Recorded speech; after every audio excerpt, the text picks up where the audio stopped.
All right, so welcome to another deep dive. Yeah. Today, we're going back to, I think, one of the biggest moments in American history, Absolutely. the assassination of President John F. Kennedy. Yeah. We've got some articles here from the Kennedy Assassination Chronicles magazine, Okay. and I think they're going to raise some questions Okay. for people about the official narrative. They really do. I mean, these articles, they don't pull any punches. Yeah. They really get into the evidence, the witness accounts, even like the psychology of political assassins. Right. I mean, everybody knows the basics, but these articles go, I mean, really deep Oh, into yeah. some pretty crazy details. Absolutely. Like the first one we're looking at here is called A Fragment of Truth. Hmm. And it focuses on this tiny piece of evidence, bullet fragment CE 567, Okay. which was found in the presidential limousine.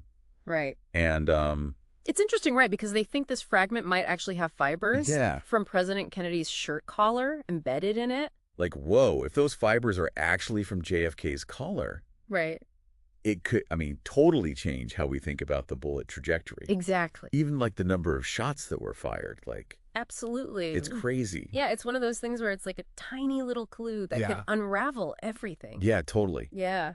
And the journey of this fragment Oh, yeah. is a whole story in itself. Yeah. I mean, it's discovered, and then it's examined by the FBI, Hmm. and then later it's recommended for further analysis by the House Select Committee on Assassinations. Right. And then it doesn't even end there, right? Yeah.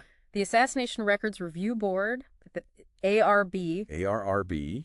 they really pushed for more testing on the CE 567, even though they were getting a lot of pushback from the National Archives. Really? Yeah. Why would they not want more testing done? I know, it makes you wonder, like, what are they afraid of finding? Yeah. And then the descriptions of the fragment itself are just, they're strange. Like, they mentioned 4 large particles that are maybe organic material attached to it. What could that be? Right. Blood, tissue, something else.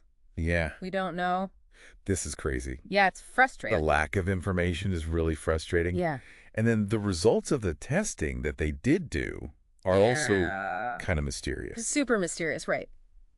There's a press release that says the results were inconclusive, Okay.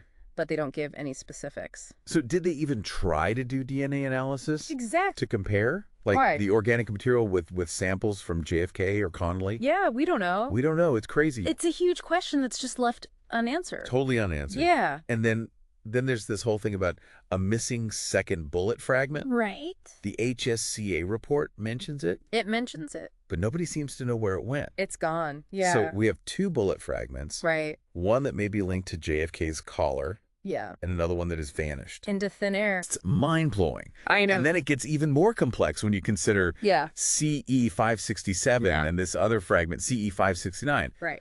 Some experts think they came from the same bullet, Right. and some disagree. And that's a huge distinction. Huge. Because if they did come from the same bullet, Yeah. it blows the single shooter theory out of the water. Right. We might be talking about a 4th shot, Whoa. which opens up a whole new can of worms. Like a conspiracy. Well, You know, that's a loaded word. it is a loaded word. But with all these unanswered questions, it's hard not to think about Yeah, alternative explanations. it is. So, okay, let's shift gears for a second here. Okay. Let's talk about the limousine itself. Yeah. It wasn't just a car. Right. It was a crime scene. Absolutely. And Doug Weldon's article, A Study of the Presidential Limousine, Yeah. goes into its unusual journey after the assassination. Yeah. Like, It was shipped to the Ford Motor Company in Dearborn, Michigan. I don't know. It's not like they were going to fix it up and put it back on the road. Yeah. So it's just strange. yeah, really strange. Yeah. And the accounts of what happened to the limo after that are all Yeah. contradictory. They are. Some sources say it was destroyed. Right? Others say it was refurbished. Yeah. I mean, you would think there would be a clear record of what happened Exactly. to this, like, vital piece of evidence. I would think so. But Yeah. it's not there. Nope. And speaking of evidence, Yeah. the windshield is a whole other mystery. Oh, the windshield. There's so many conflicting statements Right. about damage to it. Yeah. Ford employees, Secret Service agents, witnesses, They all have different stories. they all have different stories. Yeah. So was it replaced? Right. Multiple times. Multiple times. Was there evidence tampering? It's a mess. It's a mess. But then Weldon's article throws another wrench in here. Okay. He interviews a Ford Motor Company employee. Who says he saw a bullet hole in the windshield? A bullet hole that indicates a shot from the front. From the front. This is where it gets really interesting. Oh, okay. Because this lends credence to the idea of a shot from the grassy knoll. The grassy knoll. Yeah. The mythical place. Right. That has fueled conspiracy theories for decades. Exactly. I mean, if what this employee is saying is true, yeah. this could completely rewrite the story of the assassination. Absolutely. It's crazy. Yeah. So we got potential shots from the front, conflicting stories about the limousine, and those bullet fragments. Right. But wait. Yeah. There's more. There's more. The medical evidence about JFK's injuries is just as puzzling. It is. It is. It really is. Stuart Gellnor's article, A History of the Medical Evidence, goes into all this. And it highlights a lot of the inconsistencies between what the doctors at Parkland Hospital saw and what the Warren Commission concluded. It's like a medical mystery. Within the historical mystery. Absolutely. The Parkland doctors, they were so sure about that throat wound. They even said it was an entrance wound. Right. In their initial press conference. But the Warren Commission just insisted that the entrance wound was in the back. Yeah, they tried to explain that discrepancy by saying entrance and exit wounds can be mistaken. Really? Yeah, and they even used something called the goat skin test. A goat skin test? Yeah. That sounds a little gruesome. It was basically they were firing bullets through layers of goat skin and gelatin to try to simulate human tissue. And they wanted to show that the bullet's exit wound could actually look like an entrance wound. Okay. So that might explain the Parkland doctor's error. Okay, but these are experienced trauma surgeons. Exactly. That's the problem. Like Gallagher points out, there's a big flaw in their logic. Okay. The bullet hole in President Kennedy's shirt collar is smaller than the bullet that supposedly went through it. That contradicts the Warren Commission's explanation and supports what the Parkland doctors saw. So they were right. Yeah. About the throat wound. Potentially. Okay, what about the head wound? Oh, the head wound. That's Another point of contention for sure. Yeah. Yeah, the descriptions of the head wound are all over the place. Yeah. The Parkland doctors describe a large wound in the back of the head. The Warren Commission reports a small entrance wound in a different location. And then the HSCA in 1978, they did a drawing. Yeah. And they placed the entrance wound even higher. Even higher, yeah. It's like everybody is looking at the same wound. Yeah, right. And seeing something different. It's not a coincidence because that could suggest a shot from above. Above, like from the grassy knoll. The grassy knoll. Right. Wow. Which, again, further undermines the single shooter theory. It does. Yeah. Okay, so we've got bullet fragments. Yeah. Mysterious limousine.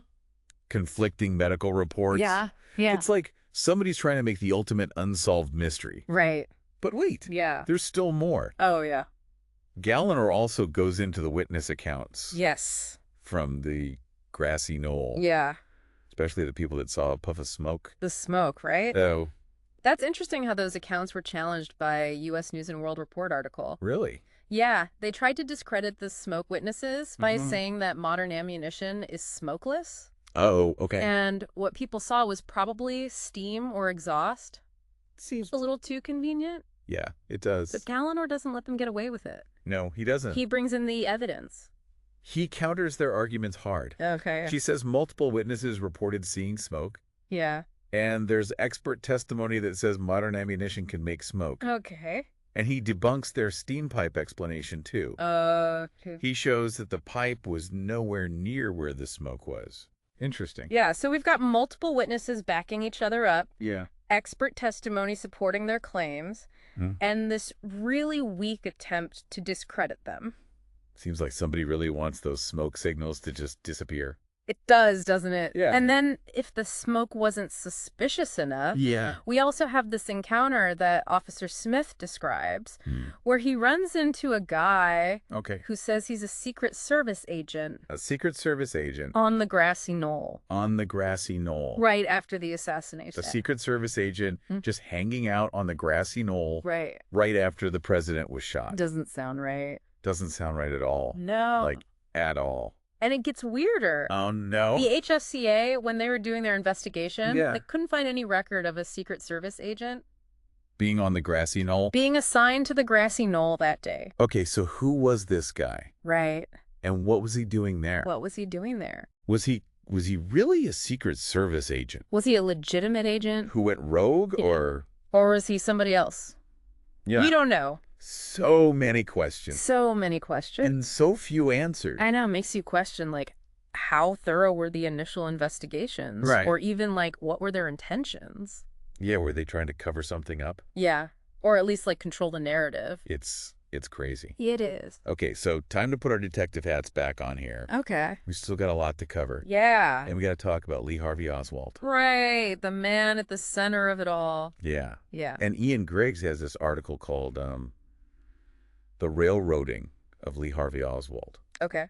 And it takes a look at the suspect lineups. Lineups. And those lineups were anything but standard procedure. Yeah, I mean... Griggs points out all these discrepancies right. in the witness accounts. Yeah, and how staged. And the whole thing seems so staged. The whole thing seems... like, almost like they were trying to frame Oswald. Frame him! Yeah. That's a big accusation. I know, but, like, what evidence does he have for that? Well, like, okay, take the lineup that Helen Markham saw. Oswald was the only one with facial injuries. Talk about making someone stand out. Right. And then the Davis sisters-in-law, they said they didn't see Oswald on TV, even though their TV was supposedly just blurred. So convenient. It's like, were they told what to say? Right, yeah. Like, suspicious. Very suspicious. And then there's Scoggins and Whaley. Right. They saw Oswald in a lineup where he looked totally different. Completely different. Than everybody else. Yeah, it's almost comical. It's like they were just pointing at him with a giant neon sign. Right. Saying, this is the guy. Arrest him. Yeah, it hardly seems fair. Not fair at all. We're impartial. And all these discrepancies in the lineups. Right. The inconsistencies with the witnesses. This just disregard for procedure. It just makes you wonder. It makes you wonder. If they were so sure he was the killer. Yeah. Why did they have to manipulate everything? That's a good question. Right. And it brings us to another piece of this lineup puzzle. Okay. Howard Leslie Brennan. Howard Leslie Brennan. He said he saw the shooter. Yeah. In the Texas School Book Depository window. Making him a key witness. Key witness. Right. But there's no documentation. But the documentation. Or anything to backing up the lineup involving Brennan. So was there even a lineup? Right. And some people think that if there was a lineup and Brennan didn't identify Oswald, they might have just buried that information. Whoa. They would suppress evidence. Because it wouldn't fit their story. Yeah. A key witness not identifying the assassin? Yeah. That's a problem. Yeah, that's a problem. Oh. It wouldn't be the first time that's happened in a high-profile case. It wouldn't. But it's just another layer of intrigue to this already crazy story. Yeah, so with all these inconsistencies, questionable procedures, missing pieces. Yeah. I mean, what are we left with? A lot of doubt. A lot of doubt and this feeling that we're never going to know the whole truth. Maybe not the whole truth. Yeah. But these articles, they make us think critically. They do. About the official story. Yeah. They make us question everything and look for other explanations. What if the story we've been told for decades is just the beginning? The tip of the iceberg. Yeah. What if there's more to it? It's fascinating. It's fascinating, but it's also kind of scary. Yeah. Yeah. History is often written by the winners. Right. Sometimes the truth gets buried. Underneath all the misinformation and politics. Yeah. But we can't shy away from that. No. We have to keep digging. Absolutely. Keep asking questions. Keep asking questions. And challenge what everybody says. Yeah. Challenge the accepted narrative. Because even if we never find the answers, just trying to find the truth. Yeah. That's what keeps history alive. Yeah, it forces us to look at the past and learn from it. And learn from it. So we can do better. Yeah. This has been a roller coaster. It has. Of information and emotions. I know, for sure. And it's clear that there's still so much that we don't know about the JFK assassination. Yeah. Maybe some mysteries are just meant to be unsolved. Right. Or maybe the truth is still out there. Yeah. Either way. It's a case that is still fascinating. It is. All these years later. It is. And maybe one day, new evidence will come out. Yeah. Or a witness will come forward. A new perspective. And we'll finally understand. Unlock the secrets. What happened that day. It could happen. Yeah. Until then. Until then. We keep searching. We keep searching. We keep questioning. Keep questioning. Keep diving deep. Keep diving deep. So we really dug deep into all this evidence and arguments Absolutely. about the JFK assassination.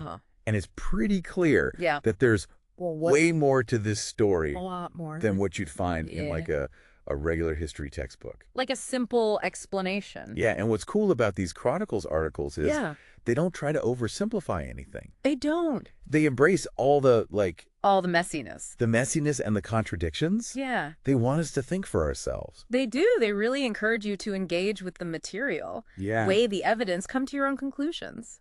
It's like they're giving us the tools. Exactly. To be our own JFK investigator. That's a great way to put it. What about you? What do you think is the most compelling piece? Of the puzzle.